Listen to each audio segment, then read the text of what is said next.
Are continuous glucose monitors the biggest health scam of 2023? A continuous glucose monitor, as its name suggests, is a way to give you real-time information about what your blood glucose is. There are many VC-backed startups that are investing millions into the development of these devices that are potentially going to give you the competitive edge over your biology. But are these products going to disappear just as quickly as they've come on the scene? Everybody has sugar in their blood, about a teaspoon's worth, and our bodies are engineered to keep it roughly at that same level. If you eat a triple serving of chocolate cake, your pancreas will release insulin to store that excess glucose. And if you go hours and hours without eating, or you fast for multiple days, your body will release glucose from your liver in order to keep those blood sugar levels topped up. So if you're somebody that's looking to optimize your health and performance, is monitoring this blood sugar going to give you that edge? Well, let's find out. If you're new around here, my name is Adam MacDonald. I'm a performance nutritionist with an MSc, a competitive natural bodybuilder, and a high performance health and fitness coach. And lately I have began my doctorate in human performance and innovation. In this channel, we break down complex health and fitness topics into practical application. Blood sugar is an energy source, particularly for our nervous system, our working muscles, and our bodies. We use it more or less depending on the type and intensity of the activity that we're doing. And most people have heard of diabetes, which is a chronic illness that affects blood sugar management. Essentially, your body can't keep sugar in this tightly controlled range by itself, and very low or very high blood sugar can be fatal for diabetics. Therefore, people with diabetes need to constantly check their blood sugar levels to adjust their food or medication accordingly to keep it within this range. As you can imagine, this is a huge pain in the ass. So in 1999, the FDA approved the very first continuous glucose monitor, a device that tracked your blood glucose without you having to constantly prick your finger. And in this video, I'm going to be referring to them as CGMs for short. Since that day, almost 25 years ago, the industry has evolved to a point where these devices are now available to anybody willing to fork out the cash to buy them, even if you don't have diabetes.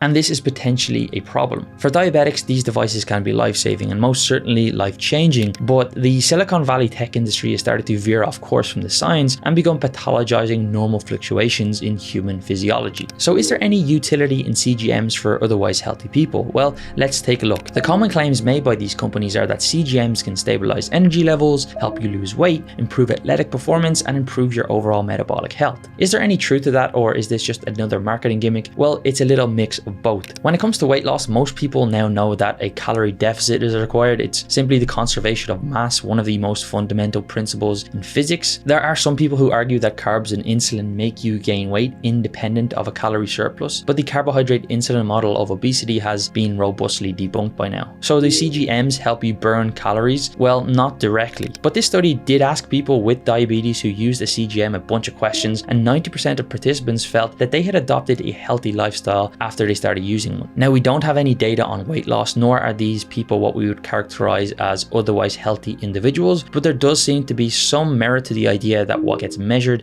gets managed. You could potentially get these benefits though from a food diary or even a Fitbit. For people who are already eating well and exercising, this effect will have less of an impact on you, if any at all, and it's hard to say how long this effect will last or if it's just a novelty. Metabolic health is definitely a point of contention.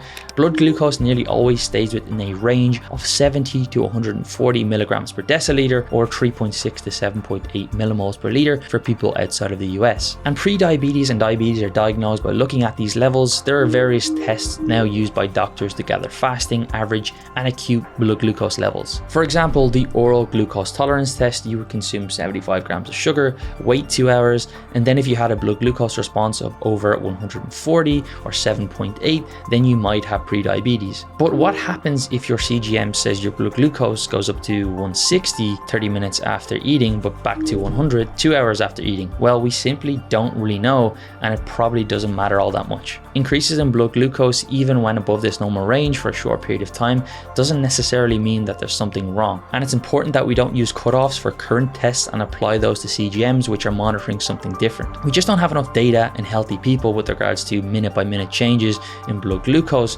but fluctuations within the normal range is nothing to worry about, and it's what your body is designed to do. A common misconception is that because diabetes is diagnosed by high blood sugar, keeping your blood sugar low will prevent it. This is not accurate. accurate, as high blood sugar in diabetes is a result of beta cell dysfunction rather than the other way around. This is what you call reverse causality. For example, a sign of a brain tumor is a severe headache. However, severe headaches don't cause brain tumors. If you had really elevated blood glucose and switched to a low carb diet to reduce blood sugar responses, all you're really doing is putting a plaster over the problem. And if you swap out carbs for higher saturated fat options like processed meats or butter, then you're potentially making your health outcomes worse, not better. As Goddard's law states, when a measure becomes a target, it ceases to be a good measure. Now, there may be some utility for CGMs in sports and performance-based settings. Most people know our bodies use carbohydrates for fuel during exercise, and blood glucose makes up a portion of that, and many have proposed CGMs to be used as a gauge to see how much fuel you have in the tank. But energy usage during exercise is a bit more complex than that, and most of the fuel used by the body will come from muscle glycogen and fat stores, both of which won't reflect in blood glucose levels. It's also important to note that during exercise,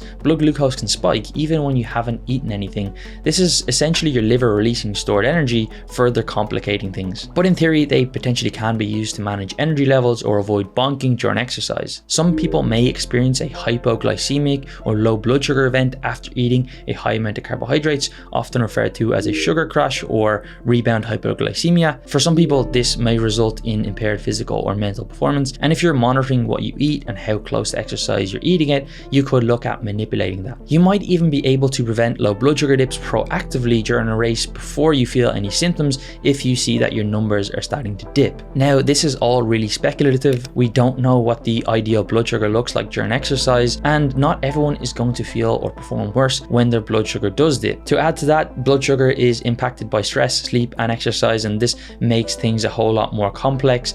And in fact, this paper showed that the same person had two completely different responses to the same meal given on different days. According to Dr. Nicola Guess, who researches dietary prevention and diabetes, while personalized nutrition companies might claim that they are personalizing diet based on a person's individual biology, the available evidence suggests that they are in fact simply recommending a reduced carbohydrate diet to everyone. If you've purchased a CGM, you might have noticed this. When the first heart rate monitors were released for commercial sale in the 1980s, people didn't know what to do with the data. They didn't know if 140 beats per minute when running was good or it was bad or even mattered at all. Right now, we are at this point with CGMs. The data is often inconsistent. This paper showed that two popular brands gave the complete opposite readings on the same person, and the technology is just too far ahead of the science right now. So if you just like to collect data on yourself and you're happy to spend up to $400 per month on this, then I have nothing against that. With that said, if you are looking to maximize your health and performance, my one-on-one coaching is cheaper and will be more effective, but I am biased. So CGMs do have potential. In my opinion, in the next 5 to 10 years, they will become an invaluable tool, much like heart rate monitors have. But right now, the information isn't all that useful. However, if you do want more useful information, then I invite you to check out this video that I made all about electrolyte supplementation.